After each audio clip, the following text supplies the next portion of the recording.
Welcome back to the Deep Dive.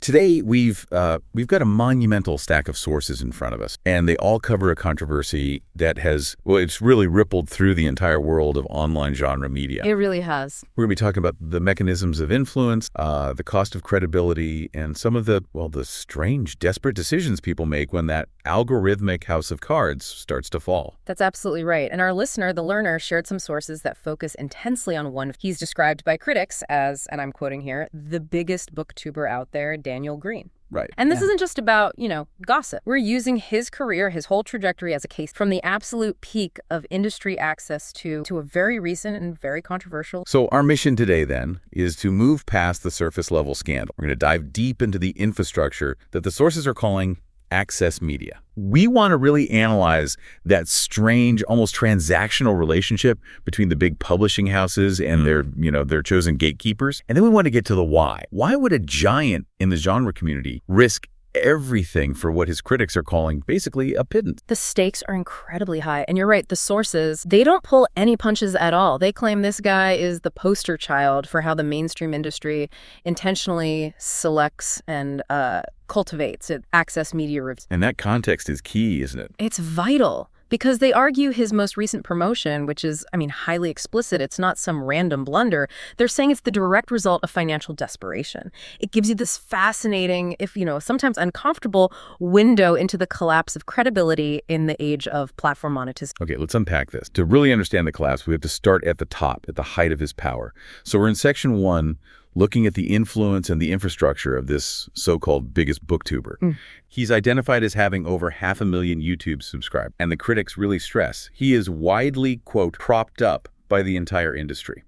So what exactly is the currency of his influence, according to these critics? Well, what the critics point out really quickly is that this success it's not purely organic. They call it infrastructure driven, meaning his clout isn't built on being the most insightful reviewer, It's built on being the most accessible point of contact for the industry. He gets those interviews that are just impossible for other channels to land. Like, who are we talking about? We're talking major fantasy authors like Brandon Sanderson and, crucially, Patrick Rothfuss. One source actually added this wonderfully wry little comment. Oh, I think I remember this one. Yeah, they said, at least back in the day when Patrick Rothfuss pretended to write. Ouch. But that's a key distinction, right? It's not just that he has a platform, it's that the platform is constantly being validated and supplied by the industry itself. If he's interviewing authors who, rarely speak publicly or who have millions of fans just clamoring for news, that access immediately elevates his status. Yeah. It almost doesn't matter what he actually says in the interview. Precisely. The source material is basically arguing that the term access media defines his entire career. He's the one who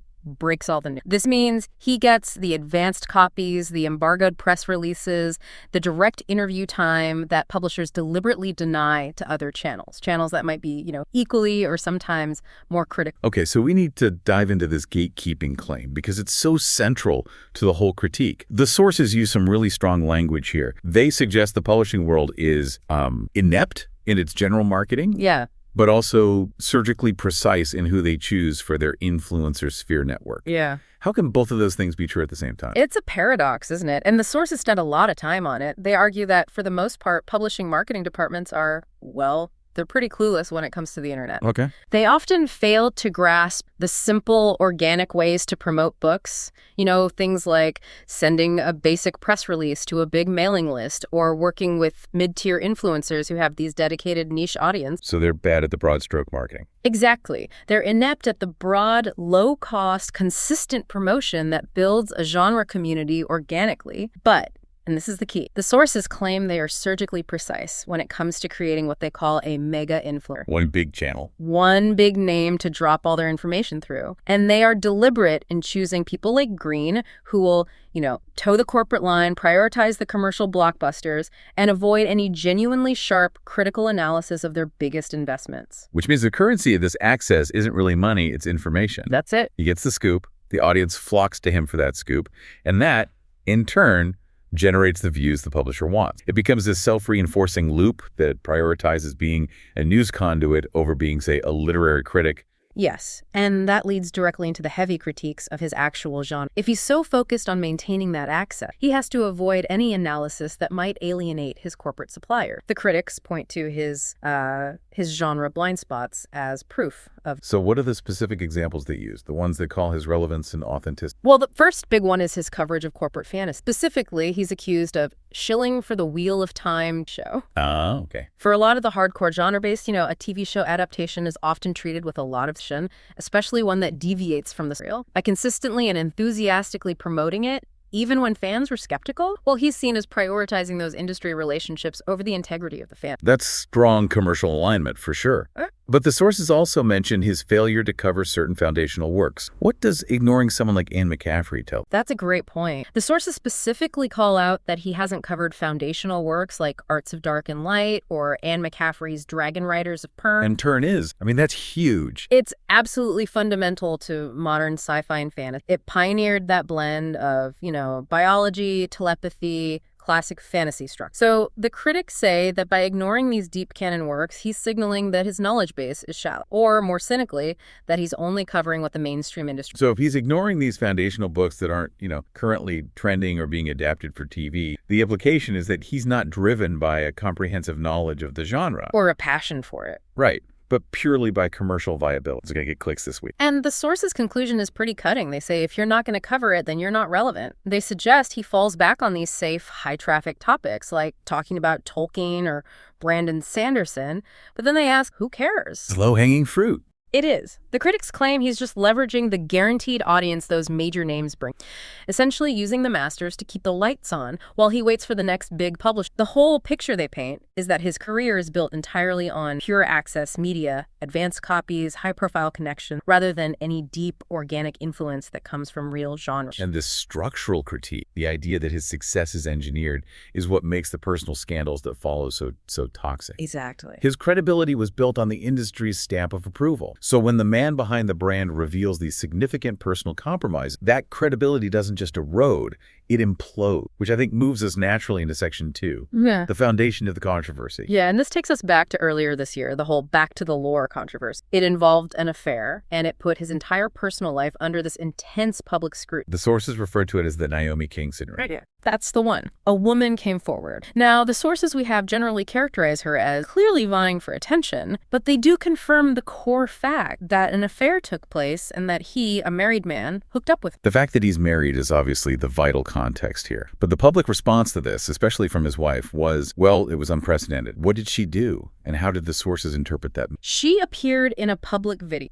on his channel addressing the whole situation. Wow. And the sources, they use some very strong terms to describe this performance. They call it a weird hostage video. The critical analysis is that this video wasn't about genuine emotional healing. It was a calculated move made explicitly to preserve his YouTube clout, which had been severely threatened by the scandal. Wait, so he put his wife on camera talking about the most traumatic parts of their marriage for the sole purpose of mitigating the commercial damage to his YouTube channel. That is precisely the charge that the critics are levying. They argue that in doing so, he was humiliating his wife, forcing her to publicly address this and say they were working through it, all while trying to keep the revenue stream. It just frames the entire resolution of a personal scandal as a cynical, content-driven decision. But there was a personal detail that came out during this defense. Yeah. That was maybe the most bizarre part of the whole thing. It provided this strange caveat about his marriage and his sexuality. Yes, and this detail is absolutely indispensable for understanding the sponsorship choice that comes later.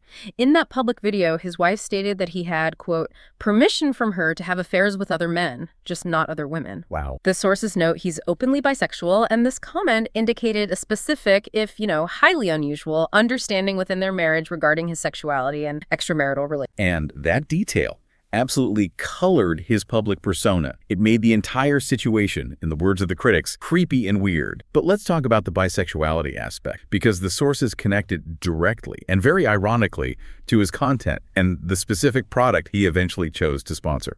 It sets up this extraordinary paradox. One source specifically recalls that this booktuber had previously taken a really strong stand against stereotypical representation in books. Okay. He criticized a character in a fantasy novel for being a horny bisexual who always wanted to have sex with people.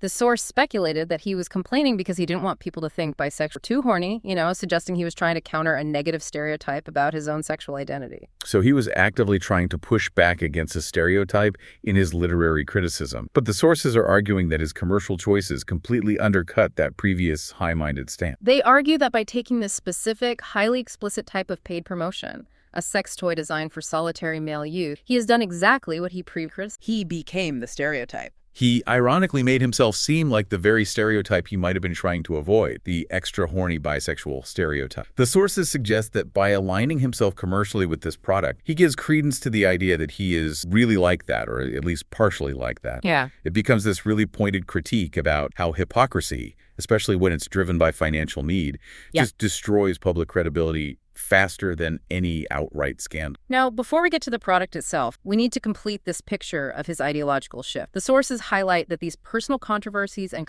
they align perfectly with his critical stance on foundational genre. They view it as a series of calculated cultural attacks intended to signal his alignment to specific, marketable audience. Yes, the sources list two major targets that really illustrate this strategic alignment.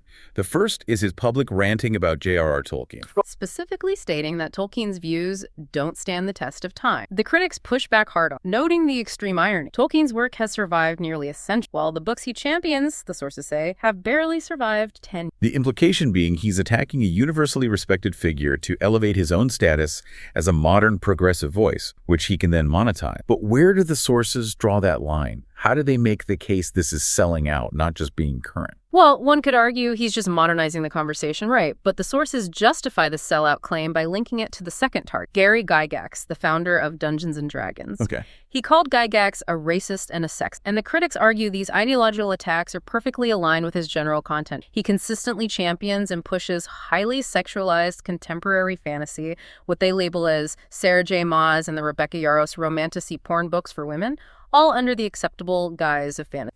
So the argument is attack the foundational patriarchs, Tolkien and Gygax, to clear the space for the books that are actually driving massive engagement and sales on platforms like TikTok and BookTok. Exactly. It's a calculated ideological trade-off designed to maximize clicks in commercial partnerships, not a genuine critical reevaluation. Precisely. It's seen as a single coordinated strategy. The critics conclude that the combination of the controversial personal history, cultural attacks, and the content, it all relies on a certain type of degenerate willingness to compromise genre integrity for access and eyeballs just to maintain his shaky access status. And if that's the underlying strategy compromise for clicks, then the Blessa ad wasn't just some random low point. It was the logical commercial climax of that entire strategy. It really was. It takes that willingness to compromise genre integrity and applies it directly to product play, which sets the stage for this specific paid sponsorship that the sources found so utterly disgusting. Let's move into section 3. The disgusting promotion Blessa in the sex toy ad. This is the moment where, according to every single source we have, the collapse became irreversible. And the irony is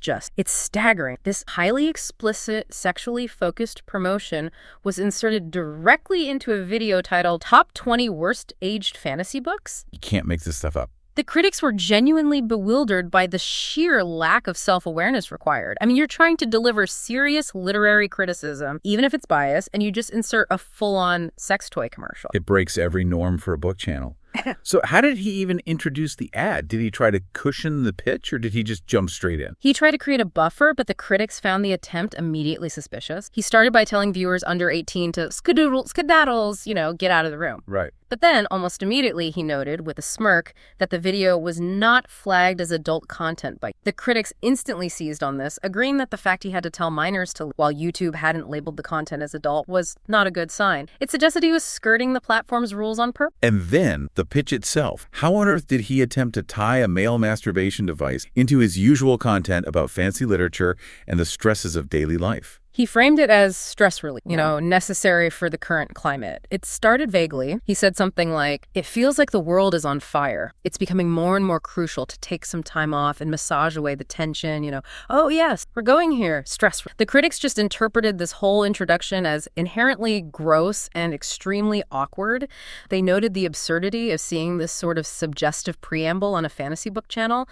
It was the first sign that this was a complete break from his established content. There was a line in there that seemed seemed to truly infuriate the critic. It was his pivot from general stress relief to directly addressing the audience's supposed lack of companion. That's the critical piece of psychological marketing that the critics deem so cynical. He looked directly into the camera and said, "It's great if you have someone to help, but I'm aware not everybody does, except now you do, blessa." Oh, that's rough. The source interpretation was that this was a direct, calculated insult to his primary audience, that he was implying they are someone gross who, does not have the capability to get away. That's a brutal assessment. It suggests he was leveraging the perceived social inadequacy or loneliness of a segment of his male-dominated fantasy readership, the very people who rely on escapism, to sell them a solution for solitary acts. And that level of cynicism is what the critics found so toxic. It turns his relationship with the audience from one of trust and common interest into a purely transactional, exploitative exchange. He's selling them a product based on a perceived deficit. Okay, let's get to the central object of the controversy, the product itself. What was the device and how detailed was his presentation of its features? The product was the B Pro Tornado Stroker. He held it up during the pitch. And the sources described it visually in extremely explicit terms, calling it a giant black dong or a simulator. One source expressed just genuine shock, describing the visual image of him holding it up, noting that he was demonstrating it with his fist inside, and just questioning the absolute lack of shame required for a creator to put that out there for thousands of people to see and for it to live on the internet forever. And this wasn't just a quick mention, was it? He provided a detailed, technical, commercial review of the device. Oh, absolutely. It was a full ad read. He detailed the device's capabilities. He listed 5 different rotating and thrusting speeds and 5 different vibrations. He called it Blessa's most advanced simulator yet. He really went for it. He highlighted its consumer-friendly aspects, assuring the audience it is splash-proof fun, easy cleanup, and fully rechargeable. He even threw in details about its feel, promising a lifelike feel for that perfect hug, and mentioned it's got a light. The unified response from the critics was one of profound disgust. They saw it as an unbelievable low, a complete abandonment of the channel's foundational premise. Okay, here's where the conversation gets truly complex, though. He concluded the promotion not just with product features, but with a justification based on social virtue. He tried to assign moral weight to the transaction. What was this feminist justification he used to cap off the ad? He employed what the sources immediately labeled as virtue signaling. He tried to wrap the entire highly commercial, explicit pitch in this blanket of social responsibility by stating, all joking aside, Blessa is a women-owned company dedicated to helping you relieve stress and tension at affordable prices. Wait, so he linked the purchase of this sex toy directly to supporting a feminist cause, presumably to counter any criticism about the explicit nature of the product. That is the precise interpretation the critics draw. They found this maneuver immensely creepy and weird, arguing it attempted to assign a moral virtue to a commercial purchase simply because a woman made this, and therefore it's a good thing. Unbelievable. The sources connect this right back to his ideological attacks on genre figures like Tolkien and Guy Dac. They claim that whenever a self-proclaimed male feminist like this guy engages in extreme commercialization, it almost always leads to some form of disgusting, crazy thing dressed up in... It's a fascinating, if depressing, example of moral bankruptcy meeting a monetization strategy. The product is justified not by its function or necessity to the audience, but by the social identity of its... And that leads us to the biggest, most crucial question. Why? Why would a booktuber with 500,000 subscribers and access media heavy can get interviews with the biggest authors in the world, risk everything, all his manufactured credibility, and carefully crafted for an ad that was guaranteed... And that takes us to section 4, analyzing that downward trajectory, the financial why. Okay, let's stop guessing and look at the numbers. This is where the technical analysis from the sources comes in. They're using Social Blade statistics to diagnose the channel's health. What did the critics find when they looked under the hood? Well, the sources concluded that this entire controversy is a story of financial desperation. Despite the massive subscriber count, over 500,000, the channel's views were on a flat to down project. Right.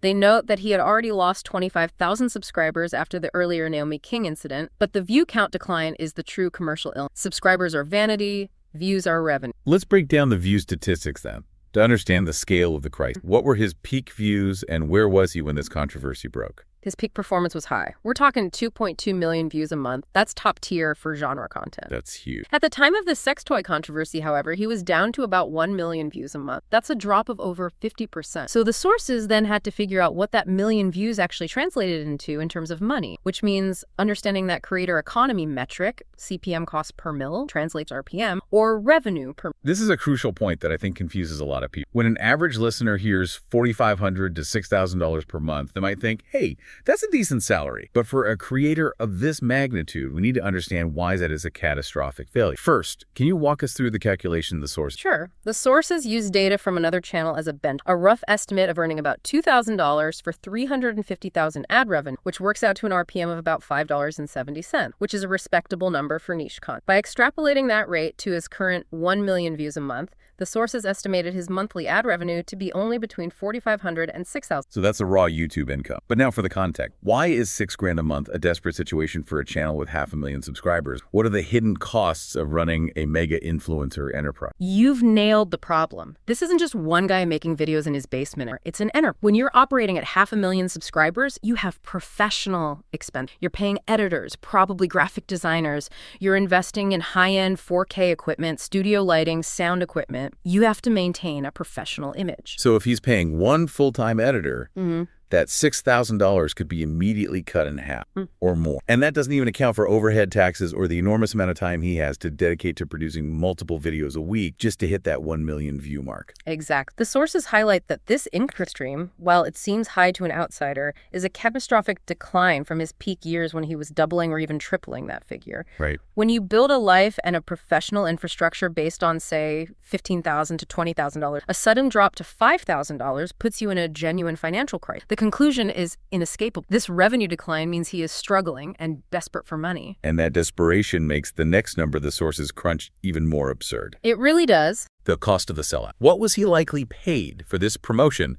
that cost him potentially years of long-term credibility? Based on typical sponsorship requests for similar channels, and even giving him the benefit of the doubt, the sources estimate that sponsorships of this highly niche, explicit type generally pay between $200 and $1,500. That's it. Even if he negotiated a top-tier fee, say $1,500, the amount is minuscule compared to the catastrophic long-term reputational damage. So the sources are suggesting there is a direct financial line from losing access to publisher check and declining ad revenue to risking his entire brand for an extra $1,000. They conclude that he literally sold out his channel to this degeneracy for like a pit. This single self-destructive transaction strongly supports the theory that his desperation, not a massive payout, was the driving toxic force. And it raises a huge structural question. It does. If the value of being a major genre, the one who interviews Roth, is only worth an extra $1,500 over a sex toy ad, what does that say about the true, measurable monetary value of access? It suggests the currency of access is highly inflated in terms of prestige, but nearly worthless in terms of actual cash when the algorithm shifts. I think so. And his own internal assessment of this failure, based on his own state. He knows the fantasy news model. What has he been saying recently about his channel? He's been publicly talking about a massive reformatting of his channel, right? Stating he is peeling out of fantasy news and trying something else. The sources argue this pivot isn't some creative renewal.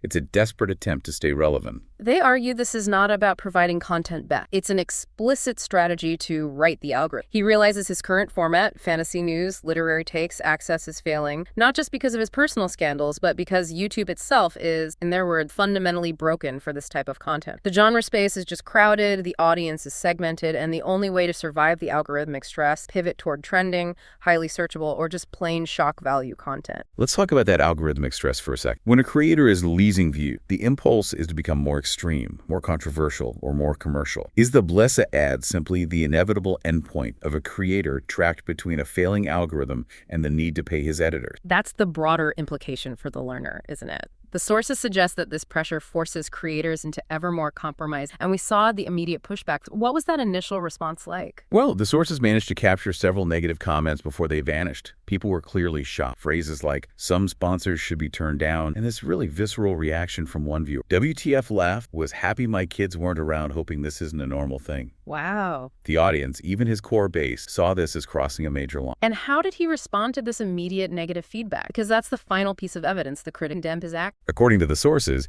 he and his team immediately began deleting all the comments. This is the ultimate damage control move, but it's one that severely undermines his integrity. Of course. The critics seize upon this censorship, arguing that he knows his audience doesn't want this. He took the money, and then he tried to erase the evidence and the dissent. And that action of taking the highly explicit ad, pocketing the meager payment, and then aggressively censoring the negative response, it reinforces the source's view that he has completely compromised himself. It shows a distinct distinct lack of accountability, and it damages any long-term viability had as a trusted genre. If you won't stand by your commercial choice and you censor your audience's genuine distress, you lose all credibility as a communicator. That's it, exactly. That's a powerful summary. We've really charted the entire collapse here. The manufactured influence of access media, the compounding damage from public personal controversies, the calculated ideological pivot, and then the resulting self-destructive commercial decision driven by these extreme financial and algorithmic pressure. Yeah, and the sources make a compelling and pretty disturbing argument